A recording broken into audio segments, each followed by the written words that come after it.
Halo semua, balik lagi sama Vian di sini. Udah banyak banget berita tentang konsol PS5 yang mau diluncurin sama Sony bentar lagi mungkin. Dan rame banget ya karena udah banyak banget juga hoax-hoaxnya yang muncul tentang desain PS dan sticknya, controllernya. Desainnya tuh kayak robot-robot gitu ya, modern banget. Nah, tapi di video kali ini aku bukan mau bahas konsol PS5 itu. Tapi di video kali ini aku mau ngebahas konsol yang lain nih.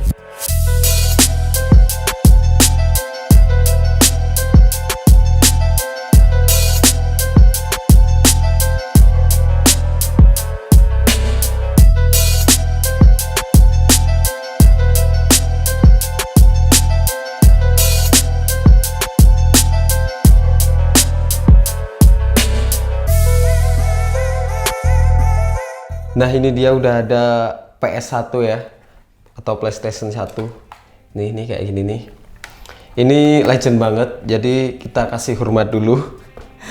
Karena bener-bener ini udah lawas banget. Ini baru yang dinamain Old But Gold. Jadi di video kali ini aku mau nge-review tentang ini. Karena dulu pernah main juga cuman main-main aja, nggak yang ngulik banget, nggak ngerti speknya dan lain. Jadi aku mau bahas di video kali ini, oke? Sekalian buat temen-temen yang mungkin kita seumuran atau kalian lebih tua dari saya, kita nostalgia bareng di video kali ini. Atau mungkin buat adik-adik milenial yang nggak tahu PS1 itu apa, sok senior banget ya. Kita bahas di video kali ini, oke? Oke, PS1 ini dirilis pada tanggal 3 Desember 1994. Tua banget bos, saya aja belum lahir. Diproduksi di Jepang dengan nama PlayStation gitu aja. Jadi nggak ada PlayStation 1 itu nggak. Karena emang yang pertama juga. Dan katanya PS1 ini mematahkan dominasi Nintendo yang sangat populer pada masa itu. Selanjutnya di tahun 2001 Sony ngerilis pembarunya PS1 yaitu PS1. Itu spesifikasinya sama semua, cuman yang bedain dia lebih simpel aja. Nah, yang di depanku ini PS1. Jadi yang lebih slim. Kalau yang PlayStation 1 lebih tebel dan sininya kotak kalau nggak salah. Ini kan lebih apa ya, ke circle-circle gitu sudutnya. Tapi sayangnya PS1 ini berhenti produksi pada Maret 2007. Game-game yang populer banget tuh ada Winning Eleven, Crash Bandicoot, CTR, Harvest Moon, Resident Evil, terus Final Fantasy. Terus yang paling populer itu Gran Turismo. Kalian bisa cek-cek aja di YouTube gameplaynya kayak gimana ya. Oke, sekarang kita mau bahas perawakannya. Jadi di bagian atasnya ini, di sini ada tombol eject. Nah, ada dua tombol ya. Yang satunya ini untuk power gamenya, untuk hidupin gamenya dan matiin. Atau juga bisa buat nge-restart. Terus di sini ada logo Sony. Di sini ada PS1. Terus kalau kita eject di sini buat masukin CD-nya. Dan ini masih pakai CD-ROM. Di bagian belakangnya nih kayak gini. Ini ada port buat power, buat dicolokin ke listrik, dan di sini buat kabel RCA. Kabel RCA tuh kabel yang warna merah, putih sama kuning ya, yang dicolokin ke TV. Biasanya untuk nyalurin audio sama video di AV TV. Itu. Untuk di bagian depannya ini ada memory card, ada dua slot memory card, macam-macam ukurannya, size kapasitas memory cardnya. Itu untuk memory card tuh untuk nge-save game, save game lah. Kalau kalian main GTA, nge-save gamenya pakai memory card itu juga kadang-kadang kalau udah pernah jatuh itu kadang susah juga kebacanya. Itu dulu kalau zaman dulu kalau kadang susah kebacanya lebih ditekan atau lebih dilonggarin ke belakang gitu. Ini kalian bisa lihat selanjutnya di bawahnya ada slot controller atau stick ya. Jadi sekalian bahas sticknya. Sticknya tuh munculnya juga di tahun 94 bareng rilis PS1-nya. Itu belum ada analog sama sekali. Nah, selanjutnya rilis stick pembarunya yaitu dinamainya PlayStation Dual Analog Controller.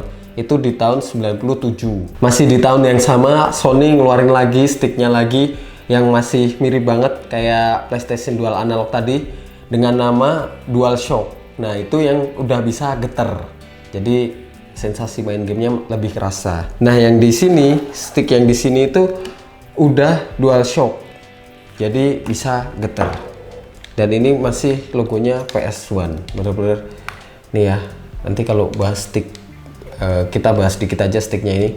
Ada analognya di sini, terus D-pad, select, start, analog, ini X, kotak, segitiga, bunder lagi, bulat, R1, R2, L1, L2. Fakta menarik tentang stick ini, apa ya, bukan sticknya sih, maksudnya ada fakta menarik. Dulu pernah si Sony itu nge-tweet tentang tombol X ini. Nah tombol X ini tuh sebenarnya dibacanya bukan X tapi cross, jadi sebagai bentuk ya, bukan sebagai huruf, karena tiga lainnya juga bentuk bukan huruf, jadi bacanya cross atau silang kalau Indonesianya, bukan X. Kalau X kan kita dari huruf ya, itu dia. Jadi untuk PS1 ini sendiri selama hidupnya dia meluncurkan 3 model stick ya, yang tanpa analog, terus PlayStation Dual Analog, dan DualShock itu tadi. Oke, itu tadi fisiknya. Sekarang kita mau bahas yang ada di dalamnya. Kita singkirin dulu aja sticknya. Oke, sekarang kita bahas dalemannya. Aduh, kok daleman? Spesifikasinya maksudnya.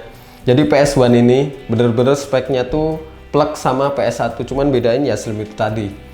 Sekarang kita bahas apa yang ada di dalamnya sini. Jadi chipset yang ada di dalam sini itu diproduksi oleh LSI Logic Corporation ya.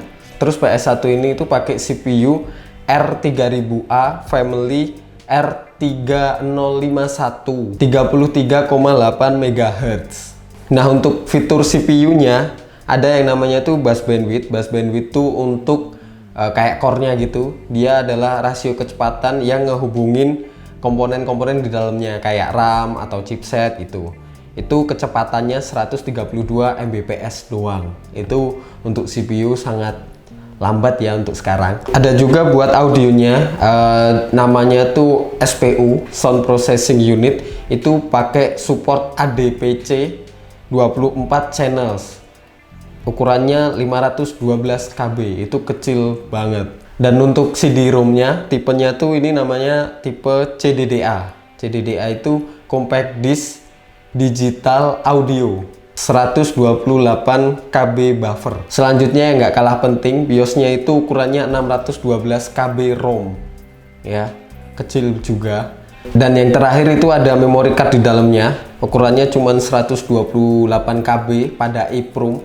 EEPROM tuh EEPROM. Kalian bisa browsing sendiri, panjang banget itu kepanjangannya. Itu fungsinya untuk menyimpan konfigurasi atau setting-settingan di dalam PS ini biar bisa ngeplay games yang ada di CD-ROM-nya. Oke, itu tadi spesifikasi dan teknologi yang ada di dalam PS1. Sederhana banget, tapi udah cukup bisa buat bahagia di masa itu ya. Ya untuk sekarang sederhana banget, tapi pada masa itu tuh udah wah banget lah. Kalau nggak ada nih PS nih, nggak ada PS1 ini nih, PS4 yang keren grafiknya, PS5 yang juga mau rilis juga nggak bakal ada. Sayang banget ini nggak bisa nyobain gamesnya. Sebenarnya ini masih bisa hidup, tapi cuman sampai logonya. Kayaknya yang bermasalah di optiknya. Kalau nggak ya di kasetnya, bisa jadi di kasetnya. Dulu tuh kalau apa namanya, kalau kaset udah baret, itu tuh kayak yang kadang-kadang bisa hidup, kadang bisa enggak. Itu kita kalau ngidupin, masukin kasetnya, hidupin, terus kayak kita sampai nyugesti diri sendiri gitu. Kalau kita tinggal siapa tahu bisa gitu, sampai ditinggal dulu, nanti gagal, dicoba lagi, terus bisa gitu, nggak tahu ya. Itu emang seseru itu dulu tuh. Untuk PS1 ini sendiri ini tuh belum ada fitur untuk screen recording. Jadi di sistemnya itu belum ada untuk screen recording. Kalau bisa dimainin sih niatnya mau record manual, tapi nggak apa-apa, ini udah cukup banget untuk bernostalgia ya. Terima kasih Lily yang udah mau minjemin PS1-nya ini, PlayStation 1-nya PS1, karena ini ya slim ya. Kalian bisa cek Instagramnya dia di deskripsi. Dia juga ada konten tentang cover lagu akustikan gitu. Pinter banget dia main gitarnya, keren. Suaranya apalagi, kayak Isyana. Oke, kalau gitu terima kasih yang udah nonton video ini tentang review PS1 ini. Jumpa lagi di video-video berikutnya. Peace out.